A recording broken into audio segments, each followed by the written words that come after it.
News की पाठशाला में आप सभी का स्वागत है। मैं हूं सुशांत सिन्हा। ये वो पाठशाला है जहां सबकी क्लास लगती है, खबर का हर चैप्टर खुलता है और बड़े विस्तार से खुलता है। आजकल कोरोना काल में होम ट्यूशन वाला मामला चल रहा है क्योंकि वर्क फ्रॉम होम है, बचते बचाते चलना है। हालांकि आज मेरी तबीयत थोड़ी खराब है, लेकिन फिर भी पाठशाला चलेगी, क्लास लगेगी और ये न्यूज का फैमिली शो है, इसलिए सबको साथ मिलकर देखना है। अटेंडेंस लगनी चाहिए सबकी। आइए शुरू करते हैं आज की पाठशाला।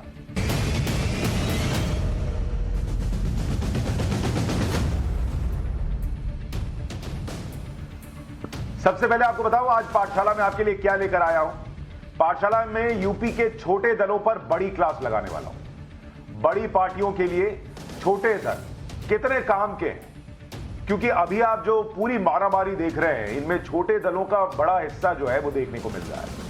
छोटे दल की कितनी सियासत और कितनी सौदेबाजी, आज इसका चैप्टर भी रखूंगा।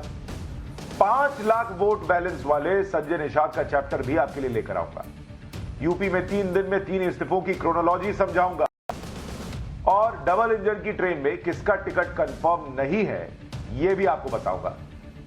तो सबसे पहले पॉलिटिकल साइंस की क्लास।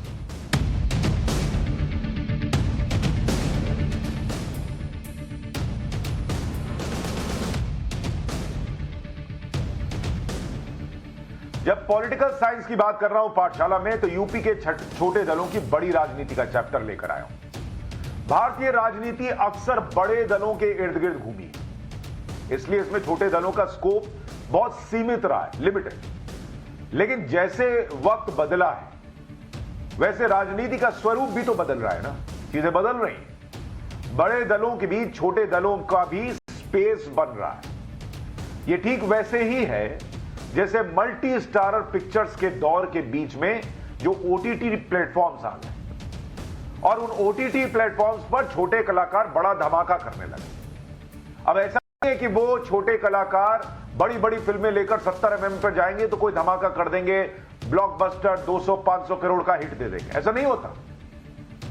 लेकिन उस ओटीटी में उनका प्रभाव है और ओटीटी की रीच जो है वो बढ़े और बड़ी फिल्मों को प्रभावित करे, इसलिए ओटीटी पे भी लोग आ रहे हैं।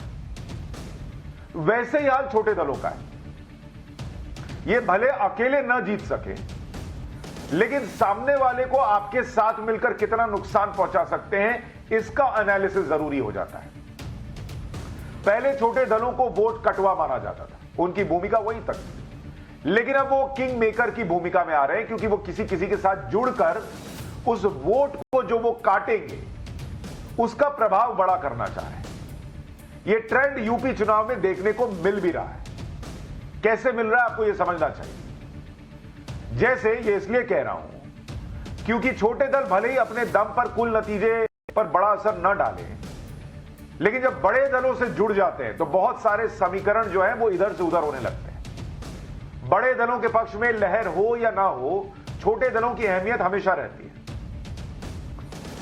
और खास करके इस बार के मुकाबले में जहां कहा जा रहा है कि बीजेपी और समाजवादी पार्टी में कड़ी टक्कर है, और मान लीजिए कि वहां बहुत सी ऐसी सीटें हों जहां 1000 वोट 500 वोट के अंतर पर विजेता तय होना, और कोई आपका 500 वोट काट दे, कोई आपका 1000 वोट काट दे, तो सोचिए कितना बड़ा खेल कर रहा है वो। जहां कांटे की टक्कर होती है वहां पर यह नतीजा बदल सकते हैं। हमें यूपी में जीत के अंतर का आंकड़ा देखना चाहिए, तब आपको मेरी बात और विस्तार से समझ में आएगी। 2017 के चुनाव में 80 सीटें ऐसी थी जहां जीत और हार का अंतर मालूम है आपको कितना था? मात्र 5% से भी कम। 80 सीटें ऐसी थी जहां 5% से कम का मार्जिन था। अब अगर कोई ऐसी छोटी पार्टी 5% वोट इधर से उधर कर दे तो सोचिए नतीजा भी इधर से उधर नहीं हो जाएगा। 2012 का आंकड़ा देखिए। 2012 के चुनाव में 170 सीटें ऐसी थी जहां जीत और हार का अंतर 5% से कम था। 2007 के चुनाव में 177 सीटें ऐसी थी जहां जीत और हार का अंतर 5% से कम था। अब आप सोचिए कि वो 5% लाने वाला भी क्या कर सकता है।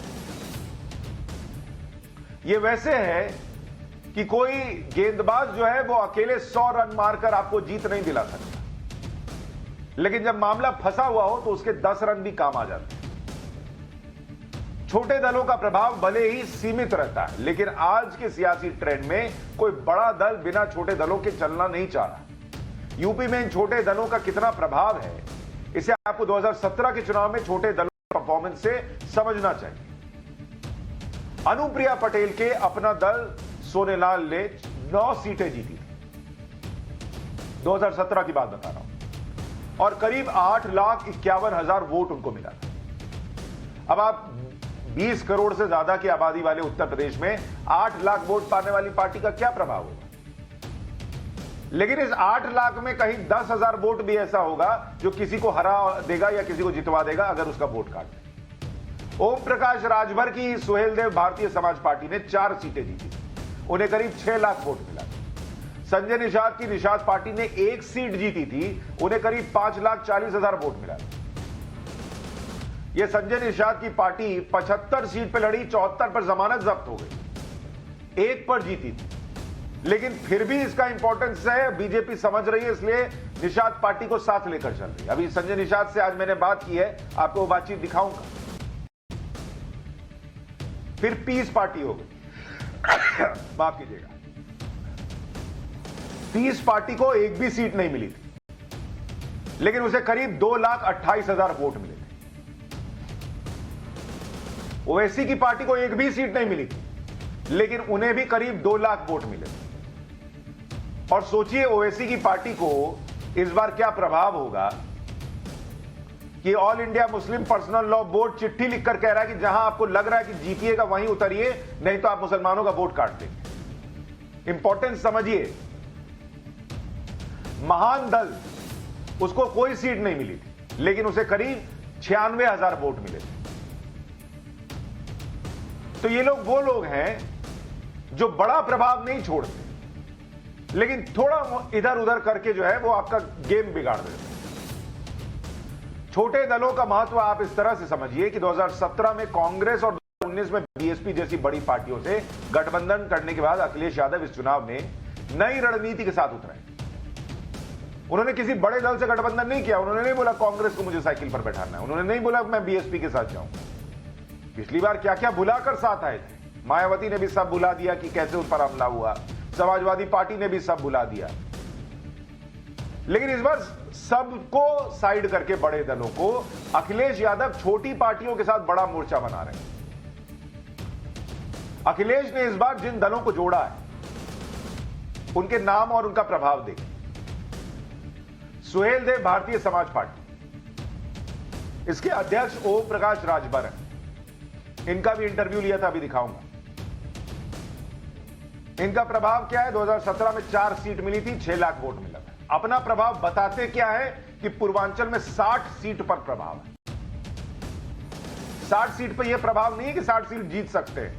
60 सीट जीत सकते होते तो अखिलेश यादव से नहीं कहते कि मुझे 60 सीट पर लड़ने दो। यह सब थोड़ा बताने का भी होता है कि पूर्वांचल में 60 सीट पर मेरा प्रभाव है। लेकिन उस 60 सीट पर थोड़ा बहुत प्रभाव भी अगर करेंगे तो कभी कभी क्लोज फाइट में मामला गड़बड़ा जाता है। महान दल, अध्यक्ष केशव देव मौर्य, प्रभाव मौर्य कुशवाहा सैनी समाज पार्टी, प्रभाव कुशीनगर, मिर्जापुर, अंबेडकर नगर, प्रतापगढ़, प्रयागराज, इन इलाकों। इसके बाद है जनवादी पार्टी।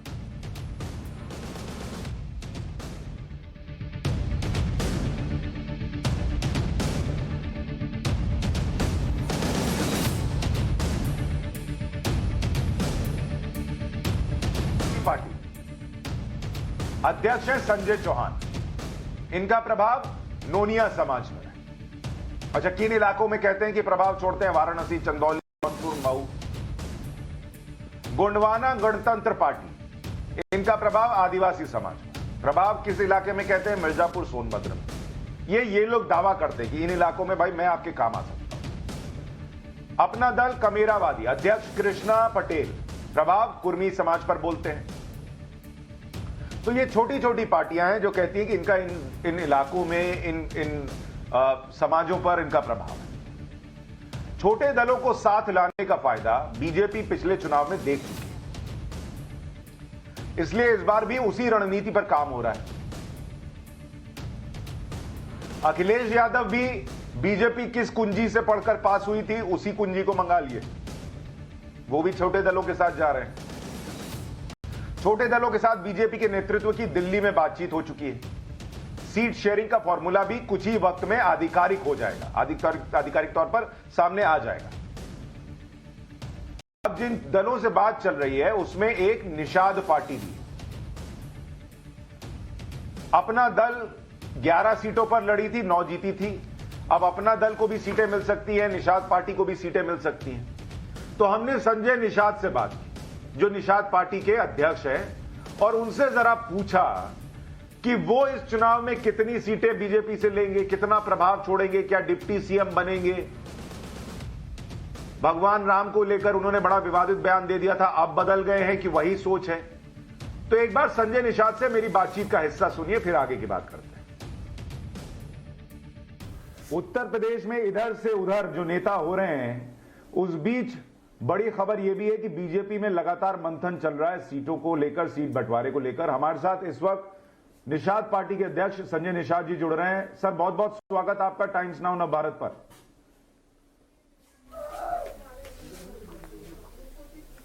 बहुत बहुत बधाई और शुभकामनाएं हैं आपके चैनल को कि जो गरीबों और दलित शोषितों की जो 70 साल से सताए गए उनकी आवाज को जनता तक पहुंचाने में। धन्यवाद सर। सर, पहला प्रश्न यही है कि आप बीजेपी के साथ हैं आवाज, या फिर आपने भी कोई चिट्ठी लिखी हुई है जिसमें आप बताने वाले हैं कि बीजेपी जो है वो दलितों का, गरीबों का, किसानों का, युवाओं का अपमान करती है और आप बीजेपी का साथ छोड़ रहे हैं?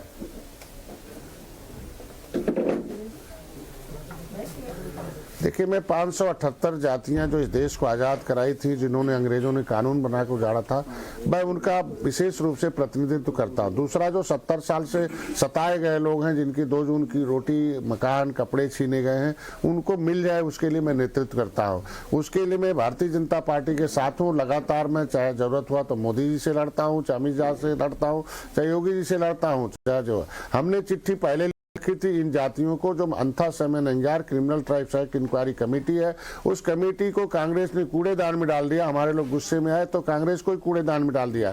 सपा और बसपा के सहयोग से कांग्रेस की सरकार चल रही थी, उन लोगों को हमारे समाज के लोगों ने नेगलेक्ट कर दिया उत्तर प्रदेश में। उस कमेटी का रिपोर्ट लागू करने के लिए भारतीय जनता पार्टी धीरे धीरे तैयार हो गई है। ढेर सारे काम हो रहे हैं। आज के दिन में आरजीआई तय करता है कौन अनुसूचित होगा, कौन पिछड़ा होगा। हम अनुसूचित जाति की सूची में केवट मल्ला माझी, हम लोग 1950 की सूची में दर्ज है। 1977 में अमेंडमेंट हुआ, उसमें भी हम दर्ज है। लेकिन हम 70 लाख थे, मारते मारते गिनती में 2011 में 3000 कर दिया।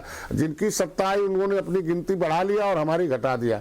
तो चिट्ठी तो मैंने लिखा था, उस पर राज्य सरकार ने चिट्ठी आरजीआई को लिख दिया। बैठक हो रही है, 1-2 दिन में चिट्ठी, आज बैठक है फिर आरजीआई से, हम 12 बजे के बाद फिर चिट्ठी लिखवाएंगे। लिख कर दो कि भाई हमारे यहाँ जो अनुसूचित जाति की सूची उसमें केवट मल्ला माझी दर्ज है। पिछड़े में डालना गैर संवैधानिक है, अन्याय है, अपराध है इन जातियों के साथ जिन्होंने किया। ये अनुसूचित जाति के हकदार है। तो हम तो चिट्ठी सरकार को लिखे हक के लिए है, अपने लिए नहीं। वो तो नेता है। निश्चित रूप से 15 सीटों से लेकर 18 सीट के बीच में तय हो गया और उसकी आधिकारिक घोषणा बहुत जल्दी हो जाएगी। और सीटों का कोई हम लोगों का पेच नहीं था, क्योंकि हम पहले से तैयार कर रखे थे। तैयार जिलों में हमें एक सीट चाहिए था। लगभग तैयार जिलों में भाजपा ने 1 सीट हमें दे दिया, जहां हम अपनी सीटों पर लड़ेंगे और भारतीय जनता पार्टी के लोग हमारे भोजन भरी थाली को जिताएंगे और हमारे लोग भारतीय जनता पार्टी जिताएंगे। और 2-1 सीटें बची हैं जिसमें उसमें 2 दिन के बाद लखनऊ बैठक है, उस पर भी तय हो जाएगा। अगर 15 से 18 सीट नहीं मिली तो फिर नहीं, वो तो मिली हुई है, कहाँ जाएगी, बात हो गई है। मिली नहीं क्या मतलब, उसमें कोई संभावना ही नहीं। जब बैठक में जो तय हो जाता है, भारतीय जनता पार्टी के अंदर खासियत यही है, जो कहती है वो जरूर करती है। धारा 370 का ही हटा दिया, मंदिर बनाने की बात कही कर दिया, तो जो कहती है वो जरूर करती है। आरक्षण के बाद में किया था तो उन्होंने लेटर लिखा, जहां से होना है वो होगा।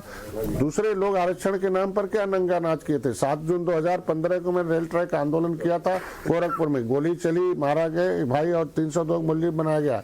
रेल तो केंद्र सरकार का है ना, राज्य सरकार ने क्या किया, हमारी गाड़ियों को फूंक दिया, तांडव किया। हम केंद्र में आवाज उठाते रहे बिशंबर जी की, उसमें जो है सपा के सारे सांसद भाग जाते रहे।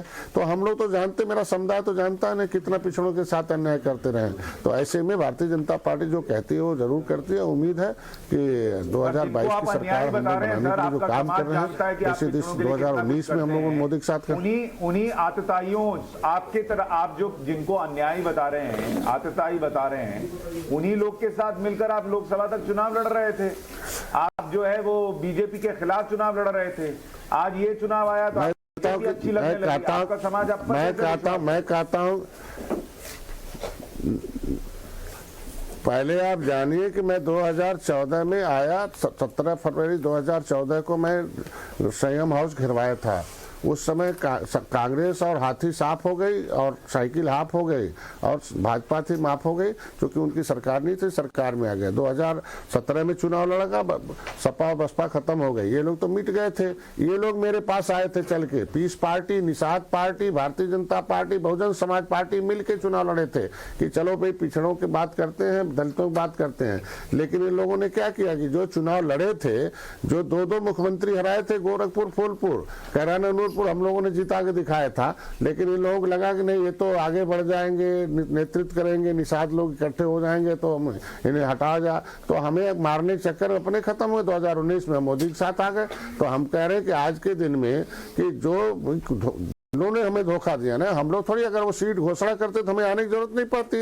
इन्हें न युवा चाहिए, न तो पिछड़ा चाहिए, न तो निषाद चाहिए, इन्हें खाली वोट चाहिए कि जिनकी साइकिल आ जाए तो साइकिल।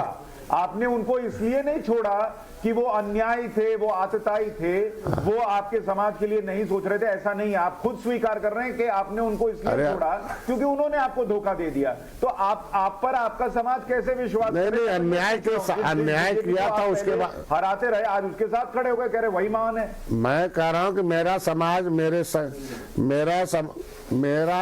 मेरे संघर्ष और त्याग को जानता कि मैं जेल गया हूं, मैं साल भर किस तरीके की घास की रोटी खाया हूं, कैसे लड़ाई लड़ता हूं, कैसे मैं आंदोलन करता हूं, किस तरीके से लोगों के बीच में वकालत करता हूं, सड़क से सदन तक, चारों सदनों में मैंने अपना वकील खड़ा कर दिया, राज्यसभा, लोकसभा, विधानसभा, विधान परिषद में।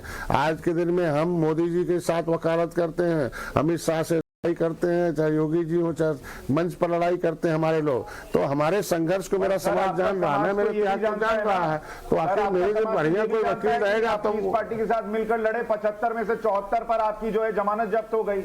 तो आपका समाज तो आपको पहचान रहा है, इसका मतलब। नहीं, मेरा एक विधायक है, पहली बार में मेरा समाज जानता है कि पहली बार में एक विधायक बनाना बहुत बड़ी बात है, विधानसभा में पहुंचाना। और जो सपा बसपा का जंगल राज था वो खत्म हुआ। ये भी तो था कि जो कभी जो है दलित एक्ट लग जाता था, हमारे पास तालघाट नदी छीनी थी, बसपा को खत्म किया। हमारे आरक्षण के मुद्दे पर जिन लोगों, तो आज के दिन में जो हमारे आरक्षण का विरोध करते थे उनके साथ थे आप, मौका देखकर, आज मौका देखकर बीजेपी के साथ हो गए। नहीं, जंगल राज के साथ नहीं, कोई आदमी चल के आए और कहे नहीं साहब हमने जो पिछली गलती की है वो नहीं होगा और हम लोग साथ मिलकर काम करते हैं। उन्होंने गलती चल के वो आए थे, हम थोड़ी गए थे। आज के दिन में एक पार्टी थोड़ी थी, 4 पार्टियां थी। हम कहते हैं ये गलत फहमी का शिकार करते हैं कि नहीं, हम समाजवादी पार्टी के 4 पार्टियां थी, हम कहते हैं समाजवादी पार्टी कहते हैं कि हमसे पिछली गलती हो गई तो आप अखिलेश यादव के साथ चले जाएंगे। इसका मतलब तो ये हुआ। नहीं, हो गया। किसी को एक ही बार राजनीति में 1 से 2 बार देखा जा सकता है, उन्हें 2 बार देखा जा सकता है। 30 साल से देखा गया। पिछली बार हम लोग भारतीय तटस्थ राजनीति करते हैं। हम लोग 2019 की सरकार भारतीय जनता पार्टी के साथ मिलकर बनाएंगे। ये भी बताइए सर कि अभी कहा जा रहा है योगी आदित्यनाथ जी अयोध्या से चुनाव लड़ेंगे। आपने जो बयान दिया था भगवान श्री राम को लेकर, वो योगी जी के लिए मुश्किल नहीं खड़ी करेगा? लोग पूछेंगे जो आदमी कहता है भगवान श्री राम दशरथ के पुत्र नहीं थे, उसके साथ आप मैंने कहा था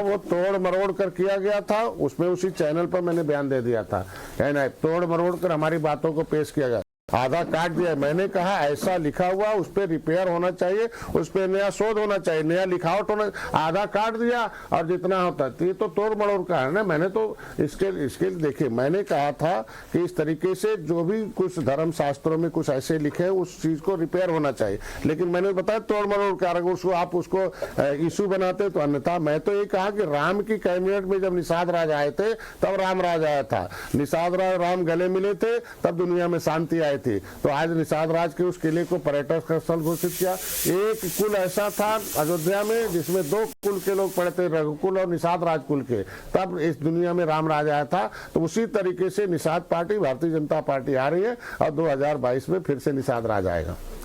कहा जा रहा है निषाद पार्टी का कैंडिडेट आवाज नहीं आई लड़ेगा आजम खान के बेटे के खिलाफ। देखिए, हमने बताया ना कि पश्चिमी उत्तर प्रदेश में भी और उत्तर प्रदेश में भी हमने हर जगह सीटें मांग रखी है और वो रणनीति का फार्मूला जल्दी से आपको घोषणा 1-2 दिन में हो जाएगा कि कहां से निषाद पार्टी चुनाव लड़ेगी। आप कहां से लड़ेंगे सर?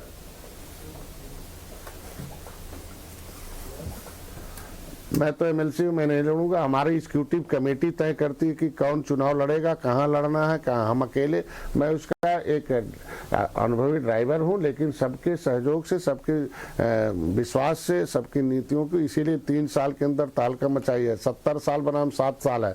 70 साल में जो आवाज नहीं हुई, एक बड़ा वोट बैंक था, इसे पौआ का लेवी लगाया था, मैंने पार्टी का लेवी लगा दिया। इन्हें पॉलिटिकली बेहोश किया था पौआ पिला पिला के, झोरे में भर रखा था, मैंने एक बोरे में भर दिया। बोरा में आते ही कांग्रेस सपा बसपा देखो कैसे हो गई, साफ हो गई। तो आज के दिन में एक वोट बैंक है, इन्हें हमने होश में लाया, जोश में लाया और 2022 की सरकार बनाएंगे। हमारी जो एग्जीक्यूटिव कमेटी निर्णय लेती है वो हम लागू करते हैं। सर ये जो स्वामी प्रसाद मौर्य, दारा सिंह चौहान, ये लोग छोड़ कर जा रहे हैं, इसका आकलन ये लगाया जा रहा है कि बीजेपी की स्थिति कमजोर है, इसलिए ये लोग समाजवादी पार्टी में जा रहे हैं। नहीं, अगर आज बीजेपी को देख रहे हैं, जब 5 साल से मंत्री थे, जो मलाई खा रहे थे, कुर्सी पे बैठे थे, तब आकलन नहीं था। जब चुनाव आयोग ने सब खत्म कर लिया, पद छीन लिया, तो सब दिखाई देने लगा। तो इसके मतलब ये सब राजनीति है और राजनीति में किसी के आने जाने से कोई फर्क नहीं पड़ता। मुकाबले में बीएसपी है कि नहीं सर, कि सिर्फ समाजवादी पार्टी और बीजेपी है?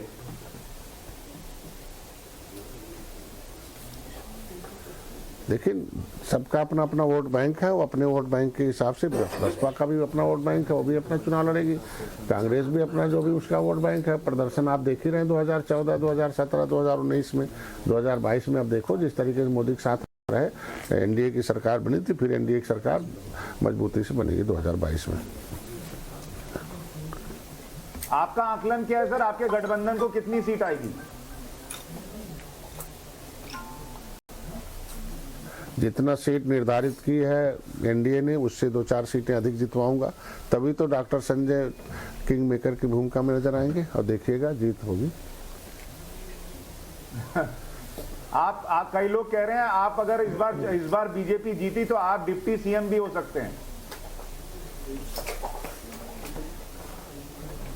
वो तो भारतीय जनता पार्टी है, चाय वाले के बेटे प्रधानमंत्री बनाती है, दरी बिछाने वाले मंत्री बनाती है, विधायक बनाती है। तो भारतीय जनता पार्टी की यही तो खासियत है ना, वहाँ तो बिना भेदभाव के जो कर्मों के आधार पर, उनके योग्यता के आधार पर देखा जाता है।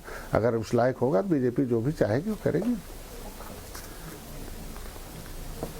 सर एक आखिरी प्रश्न, क्या बीजेपी आपको सीटें दे रही है 15 से 18 या आर्थिक रूप से भी मदद करेगी चुनाव लड़ने में?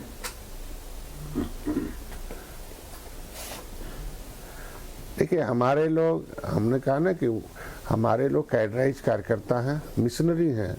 वो कैश से नहीं, कैडर से पार्टी चलती है। हमारे कैडराइज कार्यकर्ता काम कर रहे हैं और भारतीय जनता पार्टी के लोग हमारा सहयोग करेंगे, हमारे लोग उनका सहयोग करेंगे। एक पार्टी है और हमारे लोग, आप देखे होंगे कि अपने पैसे से, हमारे लोग भाड़े वाले नहीं हैं, हमारे लोग अखाड़े के पहलवान हैं, हमारे लोग कैडराइज हैं, शिक्षित प्रशिक्षित दक्ष हैं। आप देखे होंगे कि वो हमारे कहने पर कहीं भी किसी भी रूप में उतर कर अपने संघर्ष कर को दिखाते हैं। उसी संघर्ष के बदौलत 2022 इसकी सरकार बनाए।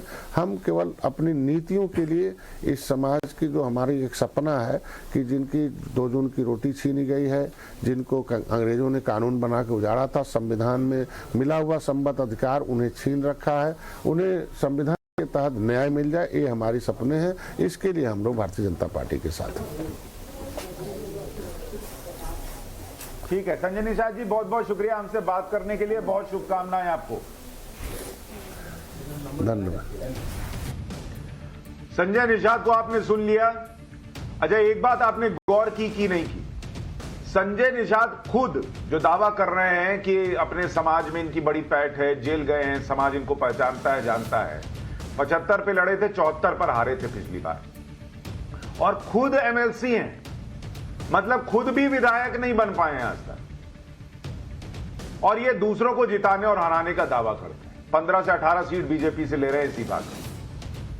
इन छोटे दलों के लिए अगर आप थोड़ा इसको समझने की कोशिश करें, ये लोग वो सियासी फूफा हैं जो शादी में असर ये नहीं डालते कि शादी टूट जाएगी, लेकिन माहौल खराब कर देते। अगर इनको मना के चलिएगा तो माहौल और मूड दोनों बिगाड़ देते हैं। तो इनको लेकर मनाकर लोगों को चलना पड़ रहा है। ये अलग अलग पार्टियों का हिसाब है। अब जैसे एक पार्टी जो है वो ओपी राजभर की पार्टी है। ये कुछ वक्त तक, अभी कुछ दिन पहले तक ट्राई कर रहे थे कि बीजेपी के साथ इनका फिर से गठबंधन हो जाए। बीजेपी में रहे गए, फिर ट्राई कर रहे थे बीजेपी से गठबंधन हो जाए, और अब समाजवादी पार्टी के साथ चले गए। मैंने कल इनसे बात, इनसे भी पूछा कि भाई आप तो खुद ही, आपका मामला जो है वो टाइट रहता है, ज्यादा जगह जीत नहीं पाते, और आप अपने समाज से कहेंगे कि भाई अखिलेश यादव जो है उनको गैर यादव ओबीसी वोट कर दे, तो उसको क्यों करना चाहिए? अखिलेश यादव के 10 काम गिना दीजिए। तो इनसे जवाब देते नहीं बना था। एक बार जो कल बातचीत मेरी हुई थी ओपी राजभर साहब से, उसको आपको देखना चाहिए। छोटी पार्टियों का क्या प्रभाव नहीं, और कैसे वो लोग इधर से उधर जाते हैं, आपको उस बातचीत में समझ में आएगा। तो एक बार वो बातचीत भी देखिए जाए कि ये जो उत्तर प्रदेश में चल रहा है, ये कितने और लोग आपकी तरफ आ सकते हैं, समाजवादी पार्टी के साथ आ सकते हैं, और क्यों आ सकते हैं?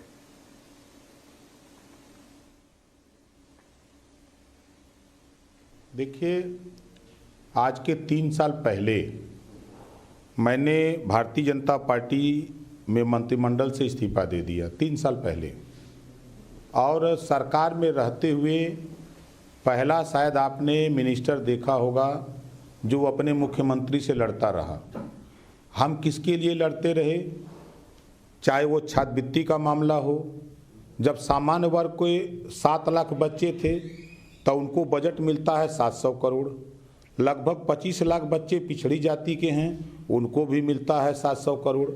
तो जब उधर सब सामान्य वर्ग के बच्चों को सबको छात्रवृत्ति मिल रही है, शुल्क प्रतिपूर्ति मिल गई है, तो पिछड़े समाज के सभी बच्चों को छात्रवृत्ति और शुल्क प्रतिपूर्ति क्यों नहीं दे रहे हैं? इस बात का झगड़ा हमारा मुख्यमंत्री जी से शुरू होता है। फिर उसके बाद जब थाने पर जिलेवार हमने टटोलना शुरू किया कि पिछड़ों को थाने पर क्यों नहीं पोस्ट किया जा रहा है, क्या दरोगा नहीं है, क्या कमी है, क्या दिक्कत है। जब हमने गहराई तक गया तो वही बात हमारे सामने निकल करके आई कि जो बात समाजवादी पार्टी के साथ आरोप लगते थे कि ये अहिरवाद की सरकार है, वही बात योगी जी के साथ निकल करके आने लगी कि ये ठाकुरवाद होने लगा। यहाँ उदाहरण के तौर पर आप देख लीजिए, आज के वर्तमान की स्थिति में बता दूं कि अखिलेश की सरकार थी तो 6 डीएम यादव हुआ करते थे, तो यादववाद होता था। आज 21 डीएम है उत्तर प्रदेश में, अब ठाकुरवाद नहीं दिखाई देता है, क्योंकि ये ठाकुर हैं, वो अहिर हैं, वो बैकवर्ड हैं, इस नाते उनके ऊपर तो उंगली उठ गई। लेकिन यहाँ ठाकुरवाद 21 हैं। दूसरी तरफ आप देखिए, मुख्यमंत्री की शपथ लेते हैं योगी जी, तो एक महीने के बाद अपना बदला लेने के लिए हरशंकर तिवारी के यहाँ छापा पड़ जाता है, क्योंकि ब्राह्मण हैं। विजय मिश्रा के यहाँ छापा पड़ जाता है, ब्राह्मण हैं। ब्रिजेश मिश्रा के यहाँ छापा पड़ता है, ब्राह्मण हैं। खुशी दुबे ब्राह्मण है, अपने ससुराल आती है, 4 दिन पहले उसको जेल भेज दिया जाता है। लेकिन वहीं 25,000 का इनामी योगी जी का बिरादर 10 महीने से घूम के क्रिकेट खेल रहा है, उसकी गिरफ्तारी नहीं होगी। ये सब जब ड्रामा हमने वहां देखा, तमाम तरह की बातें हैं, राजभर जी, तो मैंने जब ओपी देखा राजभर जी, आपने ये बातें शुरुआती 3 साल में देख ली या 4 साल में देख ली या 2 साल में देख ली और आपने 2019 में पार्टी छोड़ दी या आप पार्टी से अलग हो गए? जो स्वामी प्रसाद मौर्य है, जो आपको दिख रहा था, वो तो उनको भी दिख रहा होगा ना भाई कि ओबीसी के साथ गलत व्यवहार हो रहा है, और वो फिर भी अगर उसके बाद सत्ता की मलाई खाते रहे, कैबिनेट मंत्री बने रहे और चुनाव के 3 हफ्ते पहले ये कहें कि मेरे अंदर की आत्मा जाग गई और मैं इस गलत के खिलाफ बोलने के लिए अलग हो रहा हूं, तो उन पे क्यों विश्वास किया जाए? उनका समाज उन पर क्यों विश्वास करे? उन्होंने ओपी राजभर की तरह ये बात पहले क्यों नहीं उठाई?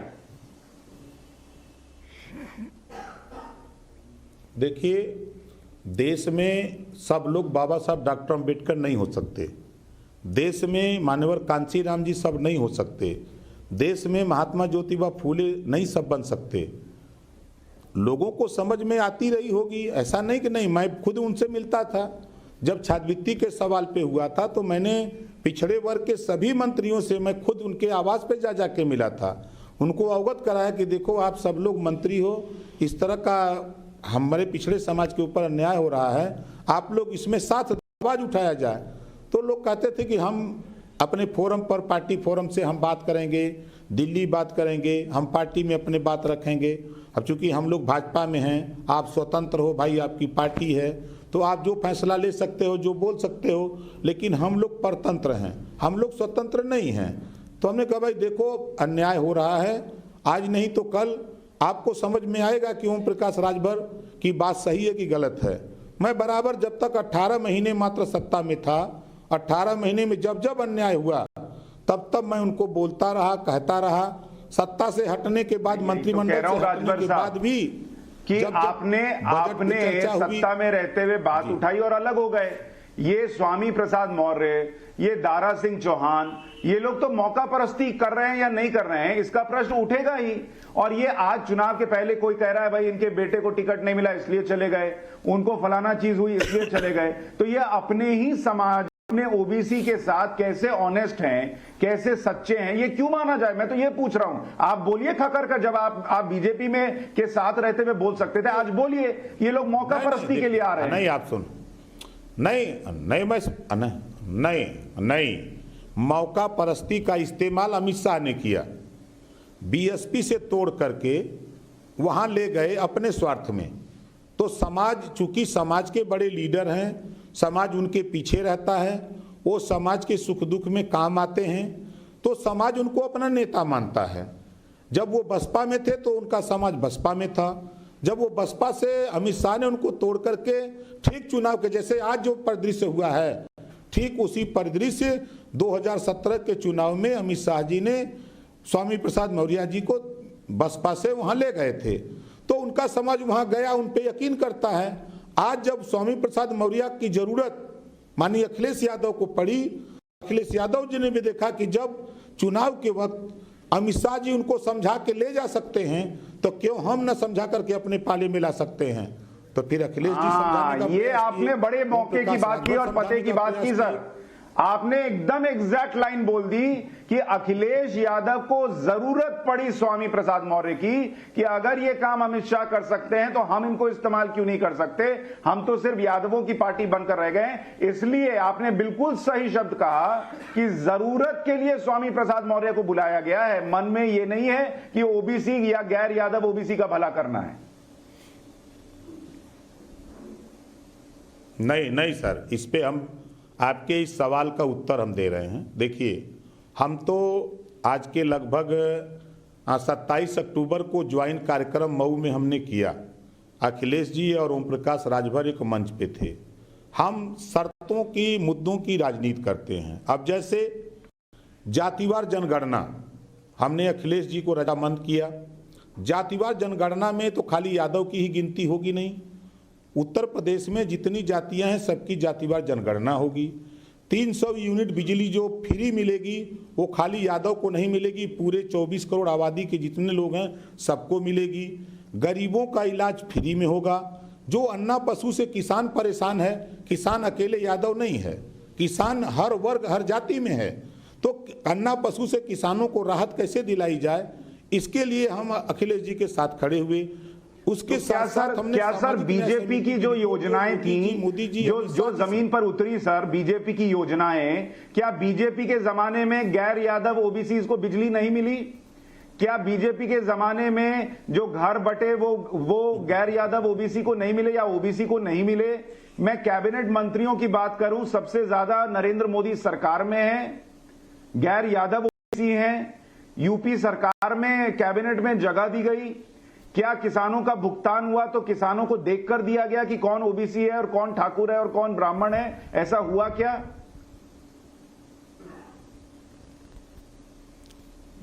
जब बलिया बनारस जिले में 26 थाने हैं, अब पूरे 26 थाने में एक थाने पर बैकवर्ड है।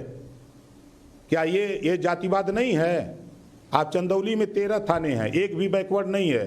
क्या ये जातिवाद नहीं है? गाजीपुर में 26 थाने हैं, 2 बैकवर्ड हैं। क्या ये जातिवाद नहीं है?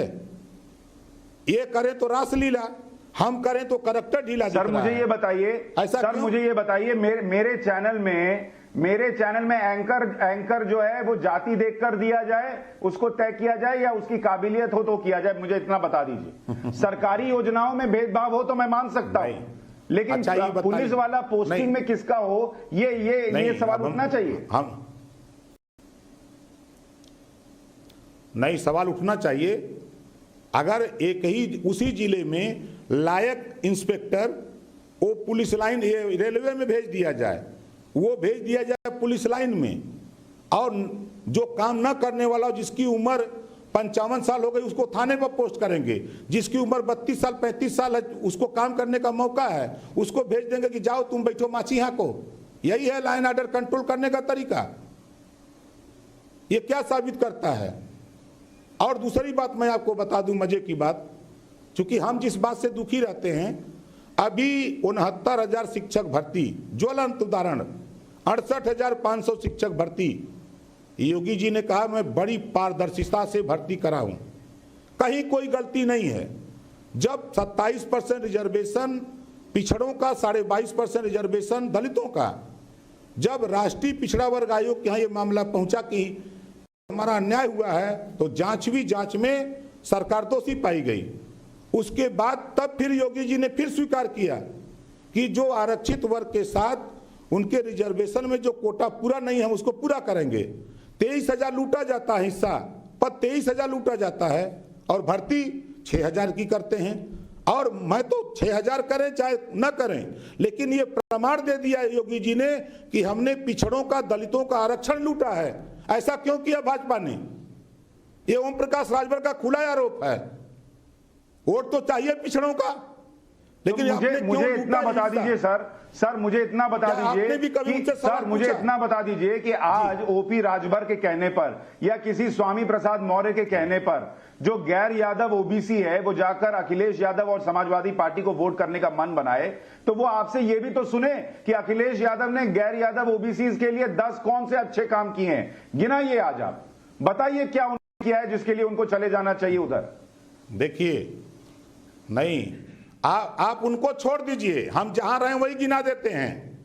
दलितों का आरक्षण भाजपा खत्म कर रही है, जो 1932 में मिला, 1993 में पिछड़ों को आरक्षण मिला। मैं तो कह रहा हूं भाजपा को खत्म कर रही है। सर मैं मान गया आपकी बात, मैं कह रहा हूं बीजेपी को हम आज की इस चर्चा में मान लेते हैं वो ओबीसी विरोधी है, ठीक है, हम मान लेते हैं। अब इसके बाद चलते हैं कि ओपी राजभर कह रहे हैं कि अखिलेश यादव के पास आ जाओ। अखिलेश यादव ने क्या किया है ओबीसी के लिए, बता दीजिए मुझे, गैर यादव ओबीसी के लिए। देखिए, मैं मायावती जी के साथ था। मायावती जी से जब मैंने इसे सवाल जो आप मुझे किए, मैंने मायावती जी से जब ये सवाल किया, उन्होंने कहा कि तुम बहुत नुकसान करते हो। हमने कहा कि बहन जी, अगर समाज को आपने हिस्सा दिया होता तो ये समाज आपके साथ रहता। तो मायावती जी ने कहा कि तुम्हारी बिरादरी के नेता हमारे पार्टी में हैं, इनका कर्तव्य नहीं है कि समाज को हिस्सा दिलावें। तो जो पिछड़े अति पिछड़े समाज के जो नेता रहे हैं, इनका दोष है, नेतृत्व का दोष नहीं। मैं यही बात तो कह रहा हूं। जैसे मैं उदाहरण देता हूं, जब भारतीय जनता पार्टी आज की डेट में सर आप मान रहे हैं ना कि आपके पास अखिलेश यादव के 10 काम नहीं है गिनाने के लिए जो उन्होंने गैर यादव ओबीसी के लिए किए हों, आप नहीं गिना पाए। आप मानिए कि मेरे पास अभी नहीं है। देखिए, मैं नहीं था, नहीं मेरी बात सुन लीजिए, मैं नहीं था, मैं उनके साथ नहीं था, इस नाते मैं नहीं गिना सकता, लेकिन मैं आज हूं, सरकार बनने दीजिए और गिना दूंगा। आप फिर हमसे मुलाकात होगी, मैं आपको गिनाते चलूंगा कि देखो ये अति पिछड़ों के लिए काम हो रहा है, ये अति पिछड़ों के लिए हो रहा है, अति पिछड़ों के लिए। राजभर साहब एक प्रश्न और पूछा जाएगा। राजभर साहब एक प्रश्न और पूछा जाएगा। आज आपका समाज, आज आप अखिलेश यादव के 10 काम नहीं गिना पा रहे कि उन्होंने क्या किया गैर यादव ओबीसी के लिए। आपका समाज आपसे पूछेगा कि इससे पहले आप जब उनके पास गए चुनाव लड़ने के लिए, उन्होंने आपको नकार दिया, आप तीसरे और चौथे नंबर पर रहे, लेकिन जब आप बीजेपी के साथ मिलकर लड़े तो आप चुनाव जीते और उसके बाद आप अलग हो गए। आज आपका समाज आपसे पूछेगा कि जब हमने आपको जिताया और आप जिसके साथ रहे उसको आपने छोड़ दिया और आप उसके साथ जा रहे हो जिसका 10 काम नहीं गिना सकते, तो मैं आपके साथ क्यों आऊं? देखिए, काम गिनाने की बात, आगरा एक्सप्रेसवे अखिलेश ने बनाया कि नहीं बनाया? आप हम जहां बैठे हैं लखनऊ विधानसभा के सामने यादव ओबीसी के लिए बनाया कि सबके लिए बनाया?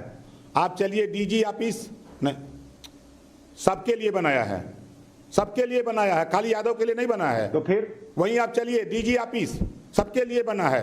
डायल 100 किया अखिलेश जी ने, जो डायल 100 बनाया वो खाली अहिर के लिए है, पूरे प्रदेश के लिए सबके लिए वो है, डायल 100 है।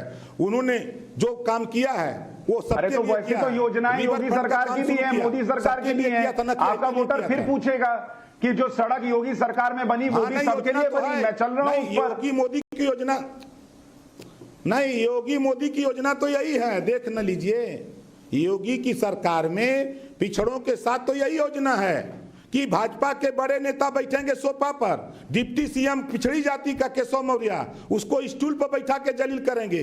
यही है सम्मान पिछड़ों का, यही अधिकार पिछड़ों का, यही अधिकार हर दलितों का।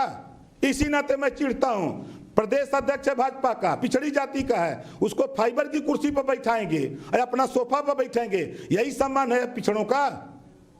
इसी नाते पिछड़ा वोट दिया था इनको, हम इसी नाते उनके साथ गए थे।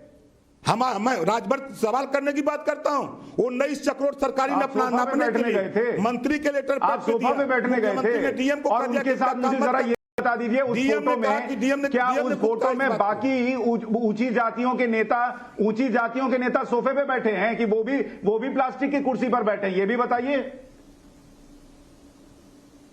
अरे आप फोटो देख लीजिए, तब उसके बाद कहिएगा। हम डिप्टी सीएम पिछड़ी जाति की बात करते हैं, डिप्टी सीएम को स्टूल पर बैठाएंगे और बहादुरी बताएंगे। अगर मैं होता वहां, वही स्टूल उठा के 10 लोगों को मारता।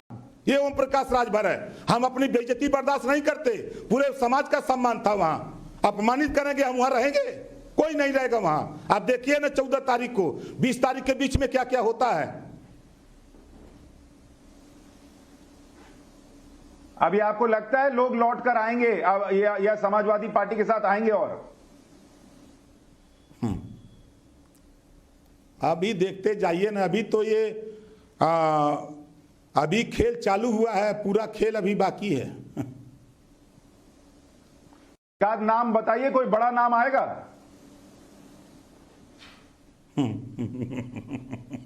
नाम आपके स्क्रीन पर जब तक नहीं आएगा तब तक हम नहीं बताएंगे। आपको नजीर दिखा दूं, आप बताएंगे तब तो स्क्रीन पर आएगा। आपने जिक्र किया, मैं पूरी बात आपकी सुन रहा था। नहीं सुन लीजिए, आपने जितना मतलब अपने पाठशाला में सुनाया, हम बैठ के चुप मार के सुन रहे थे। आपने जब नाम लिया माननीय स्वामी प्रसाद मौर्य की, जब फोटो की बात आई और माननीय दारा सिंह यादव फोटो की बात आई, तो ये आपने नहीं पूछा कि ये फोटो कब की है, ये नहीं पूछा। जब उधर जाता है राजभवन, इस्तीफा जाता है और उसके 1 मिनट 1.5 मिनट के बाद आपका फोटो आ जाता है सोशल मीडिया पर। इससे लोग नहीं समझ रहे हैं, दर्जनों ला के फोटो खिंचवा के लौट आए हैं। आप देखते जाइएगा क्या होता है। चलिए राजभर जी, हम देखेंगे कि क्या क्या होता है। बहुत बहुत धन्यवाद, आज आप हमारी पाठशाला में आए और आपने बड़े विस्तार से सारे जवाब दिए। बहुत बहुत शुक्रिया आपका और बहुत शुभकामनाएं चुनाव के लिए आपको।